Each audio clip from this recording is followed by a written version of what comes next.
Okay, part two of the video. After you have tested, so you're going to test your pressure sensor. You're going to download, after you've downloaded it and you've hooked this up to your microbit, you're going to test it by reading the numbers. When you press on the, this is pin 0, so your microbit, your alligator clip needs to be attached to pin 0 in order for it to work. Then you're going to squeeze and test the pressure. So you're going to squeeze it and hold it, and it's going to give you some numbers on the LED screen. Those numbers are going to be your pressure sensor not pressed, light pressure, and full pressure. So anytime you use a pressure sensor, you have to test it to see what the threshold is for that particular sensor. Every sensor is going to be just a smidge different. Okay, so once you have that done, then you're going to go on and you're going to create some code that will give you a smiley face when you apply full pressure and a line when you apply little or no pressure. That means you're going to need an if-then statement, a conditional statement, which looks similar to this. Okay, so you're going to show if the analog read pen. So where are you going to find the analog read pen? All right.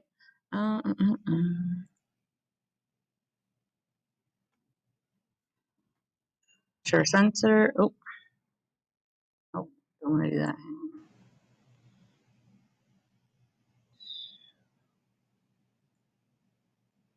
All right, I'm going to name this pressure sensor or pressure code. And then I need my analog read pen. So I need on forever. I'm going to do my logic and my if then. According to the PowerPoint, I need an analog read pen and a comparison block. So I'm going to go back to logic, get my comparison block, and put that in there. And then my analog read pen is in advanced, and it's in pins. So you have digital and you have analog. All right, so depending on how you're going to use it, we're going to use analog. And if you change the pin here, pin 1, pin 2, pin 3, that is going to be pin 1, pin 2, pin 3 here. Okay, that's what that means. That way you can put more than one sensor in at a time.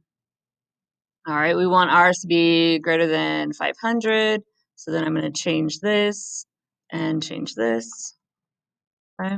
And then what do we want to see? We want to see a line. So I'm going to go to basic, show LED, and then put a line in. Or else, so I need to add the else. And if else, I'm going to just do show icon and put a smiley face because I'm terrible at drawing those. And that should work. So now if I'm going to go over here, I'm going to test it on the emulator. I'm going to put in 600. So it's greater than 500. So it's a line. And then if I'm going to test it, I want it to be less than. And now it's less than. I should see a smiley face. No? Oh, okay.